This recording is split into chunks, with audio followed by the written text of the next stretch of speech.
ఎప్పటికప్పుడు తాజా వార్తలను అందిస్తున్న TV1 తెలుగు న్యూస్ కు స్వాగతం. ప్రజలందరికీ నమస్కారం. అందరికీ సంక్రాంతి శుభాకాంక్షలు. మన సిపి సార్ ఆదేశాల మేరకు రాష్ట్ర ప్రభుత్వం ఆదేశాల మేరకు అలైవ్ అనే ప్రోగ్రామ్ 10 days ప్రోగ్రామ్ 13 స్టార్ట్ అయింది. దీనిలో భాగంగా ముఖ్యంగా రోడ్ సేఫ్టీ అలైవ్ అంటే మనకు క్షేమంగా మనం బయటికి వెళ్తే క్షేమంగా మళ్ళీ ఇంటికి రావాలి.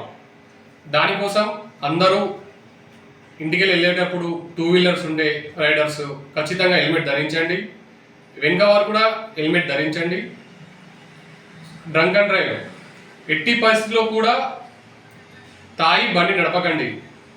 అది మీ ప్రాణాలకే ప్రమాదం, లేకుంటే ఎదుటి ప్రాణాలు తీస్తారు. సో ఎవరు కూడా తాగి బండి నడపకండి. 4-wheeler ఖచ్చితంగా సీట్ బెల్ట్ పెట్టుకోండి. మీ సీట్ బెల్ట్ పెట్టుకున్నప్పుడే మీకే అనుకోని ప్రమాదం ఏదైనా ఎదురైతే అవి ఎయిర్ బ్యాగ్స్ అని ఓపెన్ అయ్యి మీకు రక్షణగా ఉంటాయి. ఇంకొకటి దర్పల్లి ప్రజలకు నేను చెప్పేది ఏంటంటే మైనర్స్ ఎట్టి పరిస్థితుల్లో బండి ఇవ్వకండి. మీ పిల్లలకి బండి ఇస్తే కేసులు కట్టబడతాయి. మళ్ళీ మీ పిల్లల భవిష్యత్తు నాశనం అవుతుంది. ఎట్టి పరిస్థితుల్లో కూడా మైనర్స్కి బండి ఇవ్వకండి. ఇంకోటి సంక్రాంతి అంటే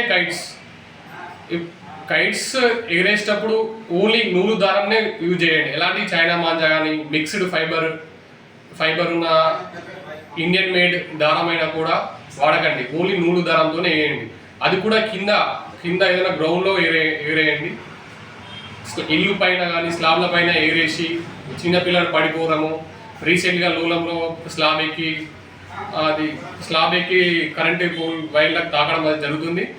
ఎవరైనా కైట్స్ ఎగరేస్తే కిందనే గ్రౌండ్లో ఎగరేయండి. ఇంకోటి సంక్రాంతి వచ్చిందంటే మీకు ఎవరైనా మీ విలేజ్లో అనుమానాస్పదంగా ఎవరైనా ఉంటే ఖచ్చితంగా పోలీసులకు ఇన్ఫర్మేషన్ ఇవ్వండి. మీరు పట్టుకున్న తర్వాత ఇమీడియట్లీ మాకు ఇన్ఫర్మేషన్ ఇవ్వండి. నైట్ కానీ డే అయినా కానీ ఎవరన్నా అనుమానాస్పదంగా ఉంటే ఖచ్చితంగా పోలీసులకు ఇంటిమేషన్ చేయండి. నమస్కారం.